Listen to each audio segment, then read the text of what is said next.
मसीही चाल चलन को बेहतर तौर पर रखने के लिए हम आज 5 चीज़ों पर गौर करेंगे। इनमें से पहली चीज़ जो है ये मोहब्बत है, और मोहब्बत जो है इसके बारे में खुदावंद का कलाम बताता है कि खुदा मोहब्बत है। और जब हम मुक़द्दस मत्ती रसूल की मार्फत लिखी गई अंजील उसके 22वें बाब की 37वीं आयत को पढ़ते हैं तो लिखा है, उसने उससे कहा कि खुदावंद अपने खुदा से अपने सारे दिल और अपनी सारी जान और अपनी सारी अकल से मोहब्बत रख। बड़ा और पहला हुक्म यही है, और दूसरा इसकी मानद ये है कि अपने पड़ोसी से अपने बराबर मोहब्बत रख। सो याद रखें, मोहब्बत जो है ये हमें खुदा से और हर इंसान से रखनी है। ये पहला तरीका है मसीही चाल चलन में, आप इसको अपना लें तो हमेशा आप मसीह के कलीसिया के लिए इज़्ज़त का बायस बनेंगे, दूसरों के लिए बरकत का बायस बनेंगे। इसके बाद दूसरी चीज़ जो है ये ईमान है। जब हम इब्रानियों उसके 11वें बाब की 6ठी आयत को पढ़ते हैं तो लिखा है, और बग़ैर ईमान के उसको पसंद आना नामुमकिन है, इसलिए कि खुदा के पास आने वाले को ईमान लाना चाहिए कि वो मौजूद है और वो अपने तालिबों को बदला देता है।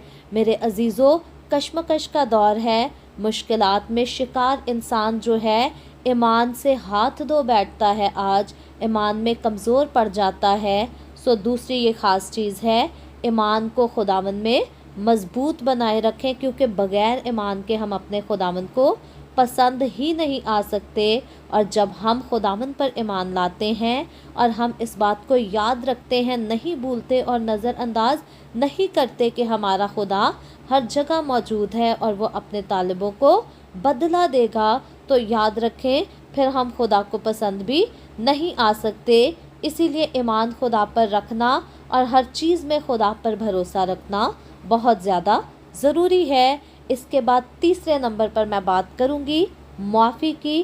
खुदावंद के कलाम में मुक़द्दस मत्ती रसूल की मार्फत लिखी गई अंजील उसके 6ठे बाब की 14वीं आयत में खुदावंद का कलाम हमें सिखाता है कि खुदावंद ने कहा, इसलिए कि अगर तुम आदमियों के कसूर माफ़ करोगे तो तुम्हारा आसमानी बाप भी तुमको माफ़ करेगा, और अगर तुम आदमियों के कसूर माफ़ ना करोगे तो तुम्हारा बाप भी तुम्हारे कसूर माफ़ ना करेगा। सो माफ़ी को देना, माफ़ी अपने दिल में रखना ये बहुत ज़्यादा ज़रूरी है।